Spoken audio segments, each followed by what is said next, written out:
جی وعلیکم السلام حسن بھائی، میں حریت سے ہوں. آپ سنائیں کیا حال چال ہے آپ کے؟ اللہ تعالیٰ کا بڑا احسان ہے. Thank you sir. اللہ آپ کو جزائے خیر دے جناب. کہاں سے کال فرمایا آپ نے؟ حسن بھائی میں پاکستان سے ہوں، لیکن میں جو ہے نا اسٹاک ہوم سویڈن میں ہوں تقریباً پچھلے 4 سال سے. اللہ آپ کو سلامتی دے جی. حکم کریں، کیا کہنا چاہتے بہت ہیں؟ شکریہ سر. حکم تو سچ کوئی نہیں ہے. ایک آپ سے ریکویسٹ ہے اور ایک تھوڑی سی آپ سے گائیڈنس لینی ہے. جی سر. ریکویسٹ یہ ہے کہ میں آپ کا قسم کا فین ہی ہوں، جی سر. اور مجھے آپ کی پرسنالٹی اور بات کرنے کا اور جس طرح آپ چیزیں دلیل کے ساتھ پیش کرتے ہیں مجھے وہ اچھا لگتا ہے.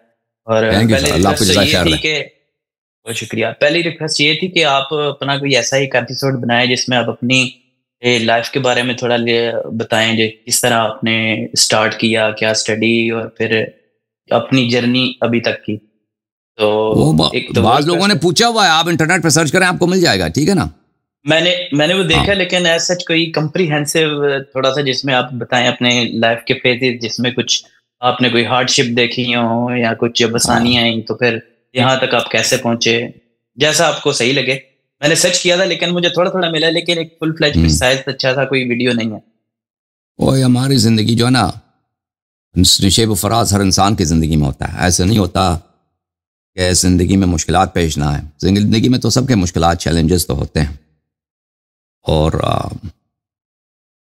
میرے زندگی میں کوئی اللہ کے احسان بہت ہیں ہماری جانب سے. کوئی ناشکری ہی ہے، گناہ ہی ہے، اور کوتاہی ہے. تھوڑے بہت مشکلات جو آتے ہیں، اللہ اس کے مقابلے میں اللہ تعالیٰ ہزار یا کروڑ کروڑ نعمت عطا فرماتا ہے. تو ہماری زندگی میں کوئی خاص بات نہیں ہے بھائی. ایک معمولی زندگی ہے. ٹھیک ہے؟ بورنگ زندگی ہے. کہانی کوئی ایسے نہیں ہے کہ آپ اس کو فلم بنا سکیں. ٹھیک ہے بھائی؟ ہاں. اصل میں جو ہے نا وہ تقریباً جتنے بھی آج کل جو بندے آتے ہیں اسلامک اسکالر جتنے بھی ہیں، میں سب کو سنتا ہوں. تو مجھے بڑا شوق ہوتا ہے یہ سننے کا، اور تھوڑی سی کریٹیکل تھنکنگ بھی کبھی کبھی کر لیتے ہیں. اچھا تو تو باقی آپ کی جی ہاں، مرضی، کبھی آپ کا دل ہوا تو آپ ایک ایپیسوڈ بنا دینا، نہیں تو کوئی ایشو نہیں ہے. انشاءاللہ انشاءاللہ ہاں انشاءاللہ جی. نے چاہا تو. اچھا جی سر. جی. اور دوسری بات یہ ہے کہ یہ میں پوچھنا چاہ رہا ہوں کہ لائک اگر میں ہوں ایز اے مسلم، ہم مسلم گھرانے میں پیدا ہوئے ہیں، تو ہم اپنے جو ہمارے بنیادی فرائض ہیں، کلمہ نماز روزہ حج زکوٰۃ، یہ سارے ہم پورے کر رہے ہیں. اور جہاں تک میں نے آپ کی سنتا ہوں یا دوسری ویڈیوز میں بھی دیکھتا ہوں، تو جو مجھے پتا چلا ہے کہ اگر مجھے جو سمجھ آئی ہے کہ ہم اگر باقی سارے صحابہ کو ایک سائڈ پہ کر دیں، اور جو اہل بیت ہیں یعنی کہ نبی پاک صلی اللہ علیہ وسلم کیا کہ وہ آل علی وغیرہ، ان کا اگر کمپیریزن کریں تو میری نظر میں وہ سپیریئر ہیں. جی ٹھیک ہے؟ یعنی کہ نبی پاک کے جو اہل بیت ہیں اور جی. باقی صحابہ بھی ہیں، اور لیکن میں ان کو ان سے سپیریئر سمجھتا ہوں. اب مجھے آپ ادھر یہ بتائیں کہ کیا یہ انف ہے میری لائف کے لیے، کہ کیا اس سے مجھے نو، زیادہ اور دس جاننا بالکل چاہیے؟ انف نہیں ہے. بالکل انف نہیں ہے. آپ کو فالو کرنا ہوگا. ٹھیک ہے نا؟ جیسے نبی صلی اللہ علیہ وآلہ وسلم کو فالو کرنا. وہ کوئی کہتا ہے کہ نبی صلی اللہ علیہ وسلم بہت اچھا آدمی ہے نا، اور میں مانتا ہوں بڑے اچھے آدمی ہیں، بڑے نیک آدمی تھے. یہ کافی تو نہیں ہے. جس طرح نبی صلی اللہ علیہ وآلہ وسلم کو آپ اتنا کہہ دیں کہ یہ اچھے نیک آدمی ہیں، اور بہت سارے کفار کہتے ہیں وہ نیک آدمی تھے، اچھے آدمی تھے، بہت اچھے ایڈمنسٹریٹر تھے، اور ہندو وغیرہ کہتے ہیں. لیکن یہ کافی نہیں ہے. آپ کو شہادت دینی ہوگی کہ وہ اللہ کے رسول ہیں صلی اللہ علیہ وآلہ وسلم. اسی طرح ان کے خلفائے برحق کو، ان کے اوصیاء طاہرین علیہم الصلاۃ والسلام کو یہ کہنا کہ وہ اچھے لوگ تھے، دوسروں سے زیادہ اچھے تھے، لیکن ہم فالو دوسروں کو کریں گے، ان کو فالو نہیں کریں گے، دین ان سے نہیں لیں گے. جس طرح ان کی اللہ اور رسول صلی اللہ علیہ وآلہ وسلم نے ان کی طاعت واجب کی ہے، اس طرح نہیں، ہم نہیں کریں گے. تو یہ اللہ اور رسول صلی اللہ علیہ وآلہ وسلم کی مخالفت ہے. اللہ تعالیٰ نے ان کی طاعت واجب کر دی ہے. قل ان کنتم تحبون اللہ فاتبعونی، رسول صلی اللہ علیہ وسلم کی اتباع واجب ہے. فرمایا کہ یا ایھا الذین آمنوا اتقوا اللہ وکونوا مع الصادقین. صادقین کون ہے؟ صادقین اہل بیت طاہرین علیہم السلام ہے، جن کا یہ صرف امت میں، پوری امت میں صرف اہل بیت علیہم السلام صادقین ہیں، کہ ہمیشہ زندگی کے ہر حالت میں ان کے کلام میں کوئی خطا نہیں ہے، کوئی جھوٹ نہیں ہے، کوئی معصیت نہیں ہے. دوسروں کے کلام میں جہل ہو سکتا ہے، نادانی ہو سکتا ہے، خطا ہو سکتا ہے، جان بوجھ کر جھوٹ ہو سکتا ہے. صادق جو ہمیشہ ہر حالت میں صادق ہیں، جن کی ہر حالت میں اللہ نے اتباع کا حکم دیا ہے، وہ صرف 14 ہیں اس امت میں، اہل بیت ابرار علیہم السلام ہیں.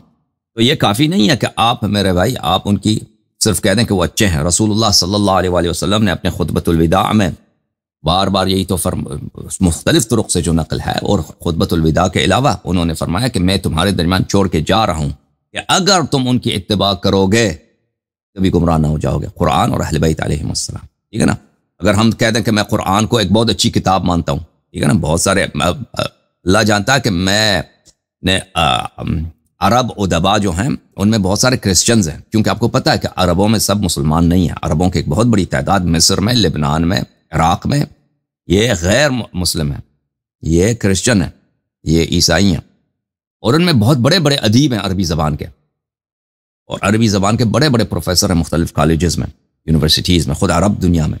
ان کی کتب میں آپ دیکھ لیں، وہ قرآن مجید کی جو فصاحت و بلاغت ہے اس کے متعلق وہ یہ کہتے ہیں کہ یہ اعجاز ہے، وہ خود کہتے ہیں کہ یہ جو کلام ہے قرآن مجید، اس طرح کی فصاحت و بلاغت، یہ بہت ہی جو ہے خارق العادہ ہے، یہ بہت ہی سپیریئر ہے۔ تو یہ کہنا کیا ان کے لیے کافی ہے کہ بھئی کسی نے کہہ دیا کہ میں قرآن کو اچھا کتاب مانتا ہوں، بہت ہی فصیح بلیغ کتاب ہے، بہت ہی ایلیکوینٹ کتاب ہے، الفاظ اس کے بڑے پیارے ہیں، اس کے سینٹنسز بہت دل نشین ہیں؟ نہیں، یہ کافی نہیں آپ کو ماننا ہوگا قرآن اللہ کی کتاب ہے اور فالو کرنا ہوگا، ٹھیک ہے نا۔ تو رسول صلی اللہ علیہ وآلہ وسلم نے فرمایا کہ جس طرح قرآن کی اطاعت واجب ہے، اس طرح اہل بیت طاہرین علیہم السلام کی اطاعت واجب ہے، ٹھیک ہے نا، یہ ضروری ہے۔ جی سر۔ ہاں جی، میں یہ آپ کی بات کو سمجھ گیا ہوں، اور میں آپ کی ویڈیو ساری دیکھتا رہتا ہوں، میں آپ کو صحیح طرح الیبوریٹ نہیں کر سکا، لیکن میں باقیوں کی طرح جیسے آپ ہیں، آپ نے اپنی لائف میں بہت پڑھا ہے، جو کچھ بھی ریسرچ کی ہے، میں اس پوائنٹ پہ جا کے تو نہیں کر سکتا، لیکن جو آپ کی بات ہے کہ ان کو فالو کرنا چاہیے ہر حال میں مانتا ہوں، میں ان کو فالو کروں گا، ان کے فرامین کے اوپر اطاعت کروں گا، لیکن جس طرح آپ کچھ کتابوں سے ان کے باقی صحابہ کے بارے میں کچھ چیز بول رہے ہوتے ہیں، لائک جو ان کتابوں میں لکھا ہوا ہے، میری نالج تو نہیں اس کو اتھینٹیکیٹ کرنے کی، یا میں اس طرح سے نہیں کیپیبل، لیکن میرے جیسے مینز نارمل بندہ، میں سمجھتا ہوں کہ میں انہی کی اطاعت کروں گا، اہل بیت کی، اور باقیوں کو بھی میں ٹھیک ہے ان کے بارے میں کچھ غلط نہ بولوں، اگر کچھ لکھا ہوا ہے تو ٹھیک ہے، تو اگر میں صرف انہی کو فالو کروں اور نبی پاک صلی اللہ علیہ وسلم کو ہم آبویسلی وہ تو اس میں تو کوئی شک ہی نہیں ہے نا۔ تو میں یہ دیکھ رہا تھا، پوچھنا چاہ رہا تھا کہ میرے لیے راستہ آگے کیا ہے؟ ہاں، میں اہل بیت کی بات جو بھی ان کے فرامین ہے میں ان کو مانوں گا، تو کیا یہ وہ فرامین مانتے ہوئے کیا مجھے دوسری پرسنالٹیز کو کچھ اگر میں نہ کہوں اور اس حوالے سے خاموش رہوں اور بس اس طرح میں اپنے آپ کو لے کے چلوں، تو یہ انف ہے کہ اسٹل مجھے ان کے بارے میں بھی کچھ بولنا پڑے گا؟ اگر آپ کے لیے ثابت ہو جائے نا کہ کسی نے آپ کے رسول صلی اللہ علیہ وسلم سے دشمنی کی ہے، اگر ثابت ہو جائے، ٹھیک ہے نا، آپ کو علم میں جب آ جائے کہ کسی نے اہل بیت طاہرین علیہ السلام پہ ظلم کیا ہے، نبی صلی اللہ علیہ وسلم کی بیٹی پہ ظلم کیا ہے، اگر یہ ثابت ہو جائے تو پھر ایمان کا یہی تقاضا ہے کہ پھر آپ جو ہیں اس کے برے کو برا کہنا واجب ہے، اور اس سے براعت اور بیزاری کا اظہار کرنا واجب ہے، اور یہ حدیث روایات میں بھی اس کی بڑی تاکید ہے کہ اہل بیت علیہ السلام کے دشمنوں سے دشمنی کرنا، ٹھیک ہے نا۔ اگر ثابت نہیں ہے، پتہ ہی نہیں ہے، تو ریکوائرڈ کچھ بھی نہیں ہے۔ اگر ایک شخص کو پتہ نہیں ہے کہ فلان شخص اس کا نام الف ہے یا بے ہے، یا الف یا بے اچھا تھا یا برا تھا، مجھے نہیں معلوم، یہ کوئی آپ کو نہیں کہتا اس کو برا کہہ دیں، لیکن اگر آپ کو پتہ چل گیا کہ ان لوگوں نے رسول اللہ صلی اللہ علیہ وآلہ وسلم کے پیارے اہل بیت علیہم السلام سے، ان کے عزیزوں سے انہوں نے دشمنی کی، خلفاء سے دشمنی کی، ان کے اوصیاء سے دشمنی کی، ان پہ ظلم کیا، ان کو قتل کیا ہے، ان کے حقوق کو پامال کیا ہے، اور دین میں بدعات داخل کیے، تو پھر لازمی بات ہے، پھر ضروری ہے، پھر ان سے دوستی نہیں کر سکتے، ان سے تعلق بھی نہیں رہ سکتے کہ مجھے پرواہ نہیں جی، تو نبی سے صلی اللہ علیہ وسلم سے دشمنی کیے تو کیا ہوا، مجھے پرواہ نہیں، پھر آپ پہ واجب ہے کہ ان سے دشمنی کریں۔ جی سر، پہ یہ بات اب کی میں سمجھ گیا، لیکن کہیں نہ کہیں جو ہے نا وہ دل میں ڈر لگتا ہے، مینز ان کے بارے میں کچھ بولنے پہ، تو اگر میں یہ سمجھتا ہوں، اگر میرے دل میں یہ ڈر ہے کہ میں مان گیا ہوں کہ انہوں نے کچھ غلط کیا ہوگا، ان کے ساتھ یہ کیا ہے جو لکھا ہوا ہے بکس میں، جیسے آپ بول رہے ہیں، لیکن اسٹل اگر میرا دل ڈرتا ہو، لیکن میں سمجھوں کہ میرا پیار جو ہے نا اہل بیت سے زیادہ ہے، ان کی وہ یہ جو ڈر لگتا ہے نا، یہ اس ٹائم کے ساتھ یہ ڈر نکل جاتا ہے، جب آپ کی معرفت بڑھ جائے گی، علم بڑھ جائے گا، تو وہ تو وہ جو ہے وہ ختم ہو جائے گا، وہ بس سوچنا چاہیے کہ بھئی یہ لوگ جو ہیں نا، آپ کو سوچنا پڑے گا کہ حضرت بی بی سلام اللہ علیہا پہ جن لوگوں نے ظلم کیا، ان کو جھٹلایا ہے، ان کے حق کو غصب کیا ہے، پھر ان کے گھر آگ لے کے آئے ہیں، یہ تو مختلف کتب سے صاحب، پھر وہ یہ جو ہمارے مناظرے ہوتے ہیں نا یہاں پر، ہم کہتے ہیں ان کا اسلام ثابت کرو، میں آپ کی ساری باتیں سنی ہیں، تو میں وہ سمجھنے آپ کی ساری باتوں کو وہ کریٹیکلی سوچ کے نا تو میں ابھی ایک یہ مائنڈ میں ڈیسیجن پہ آیا تھا کہ یہ ڈر جو ہے نا یہ صرف توہم ہے، ایک توہم ہے. ایک آدمی مثلا کمرہ تاریک ہے نا، اس کو ڈر لگتا ہے کمرے میں کوئی بھوت ہوگا نا. یہ کس لیے ہے؟ یہ وہم ہے، یہ اس کی کوئی حقیقت تو نہیں ہے. اس کو ڈر لگتا ہے مثلا اگر وہ لائٹ لگا دے نا تو پھر نظر آ گیا کمرے میں کوئی نہیں ہے، کوئی بھوت، کوئی وہم. یہ سب میرا وہم ہے، جو میرا تخیل ہے، مجھ سے کھیل رہا تھا، مجھے ڈرا رہا تھا، ٹھیک ہے نا. اس کی حقیقت کچھ بھی نہیں ہے. تو اسی طرح یہ کہ انسان کو ڈر لگے کہ بھئی یہ مجھے پتہ ہے کہ انہوں نے برا کیا، لیکن اب میں ان کو برا کیسے کہہ دوں، ٹھیک ہے نا. تو یہ ایک جاہلانہ توہم ہے، ایک وہم ہے. وہ اس کی وجہ یہ ہے کہ انسان ابھی تاریکی میں ہے، ابھی اس کے ذہن میں کچھ اثرات ہیں، تو وہ ختم ہو جائے گا انشاءاللہ تبارک و تعالی. انسان کو پتہ ہونا چاہیے کہ پھر آپ جب اہل بیت طاہرین علیہ السلام کی دعاؤں کی طرف آئیں گے نا، ان کی دعائیں جو ہیں اہل بیت علیہ السلام نے اپنے شیعوں کو سکھایا ہے کہ تم کس طرح دعا کرو، کس طرح اللہ تعالیٰ سے راز و نیاز کرو، اور اللہ تعالیٰ کے سامنے تم دن میں، رات میں، دن کے مختلف ساعات میں، دن کے مختلف لمحات میں تم کس طرح دعا کرو، سال کے مختلف مہینوں میں. تو ان میں بہت زیادہ آپ پائیں گے کہ اہل بیت علیہ السلام رسول اللہ صلی اللہ علیہ وسلم کے دشمنوں اور اپنے دشمنوں کو جو ایک ہی ہیں ان کو بکثرت لعنت فرماتے تھے، بکثرت. اور اپنے شیعوں کو بھی یہ کہتے تھے، حالانکہ وہ تقیہ کی حالت میں رہتے تھے، لیکن شیعوں کو یہ بہت مشکل تھا اہل بیت علیہ السلام کے لیے، کیونکہ وہ جس معاشرے میں رہتے تھے وہ معاشرہ بڑا ہی متعصب اور بہت ہی فنڈامنٹلسٹ تھے. تو اس معاشرے میں یہ لوگوں کو بتا دینا کہ اپنے شیعوں کو کہ تم ان لوگوں سے تم نے دشمنی کرنی ہے، ان کو برا سمجھنا ہے، تو یہ ان کو اپنی زندگی بھی خطرے میں ڈالنا تھا اور اپنے شیعوں کی زندگی کو بھی خطرے میں ڈالنا تھا. اور پھر یہ دعائیں سکھانا جن دعاؤں میں ان کی برائیاں ہیں، ان کی لعنت ہے. تو یہ سب اہل بیت علیہ السلام نے اس پہ کافی تاکید کیا. جب آپ اس کی طرف آئیں گے نا تو آپ کے لیے بہت واضح ہو جائے گا. جی ہاں.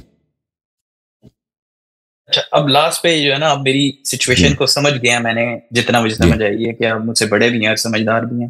تو میرا اب اس سٹیج سے میرا نیکسٹ اسٹیپ کیا ہونا چاہیے؟ جو میں ابھی جس ایگزسٹنگ پلیس پہ ہوں یا میرا مائنڈ سیٹ جدھر رکا ہوا ہے، اب اس سے آگے کیا کرنا بڑھنا ہے تو میں جاب کرتا ہوں ایک فاسٹ فوڈ ریسٹورینٹ میں اسسٹنٹ مینیجر ہوں ادھر. جی جناب، تو آپ اپنی معلومات بڑھا دینا، دینی معلومات جو ہے نا جتنا ہو سکتا ہے بڑھا دیں. اچھی کتابیں جو اہل بیت علیہ السلام کے مذہب کے موافق ہے، مثلا کتاب حق الیقین بہت اچھی کتاب ہے، اس کا اردو ترجمہ ہے، اس کو پڑھیں علامہ مجلسی کی حق الیقین. اور ایک کتاب ہے، اس کا نام ہے حدیقۃ الشیعہ، اس کو آپ پڑھیں. اس کے علاوہ اہل بیت علیہ السلام کے جو احادیث ہیں ان کو آپ پڑھیں، ٹھیک ہے نا، ان کی کتابوں کا آپ مطالعہ کریں. اور ہماری جو پروگرامز ہیں ان کو آپ دیکھیں، اس میں اہل بیت علیہ السلام کے بہت سارے احادیث، ان کے حجج بیان کیے جاتے ہیں. اور پھر یہ ہے کہ آپ علماء سے بچ کر رہیں. شیعہ جو مولوی ہیں یہ اکثر یہ ان کے عقائد صحیح نہیں ہوتے، اور اکثر یہ آپ کو دین سے دور ہی کریں گے. اکثر، میں نہیں کہتا سب، اکثریت کی تعداد ایسی ہے. ان سے سوال کریں گے تو غلط جواب دیں گے آپ کو، وہ غلط ڈائریکشن پہ آپ لوگ، اور آپ لوگوں کو اعتماد ہوتا ہے ان پہ بیچاروں کو کہ بھئی یہ عالم دین ہے، انہوں نے یہ کہا، لیکن یہ اکثر ان کا ضرر دین کے لیے بہت زیادہ ہے.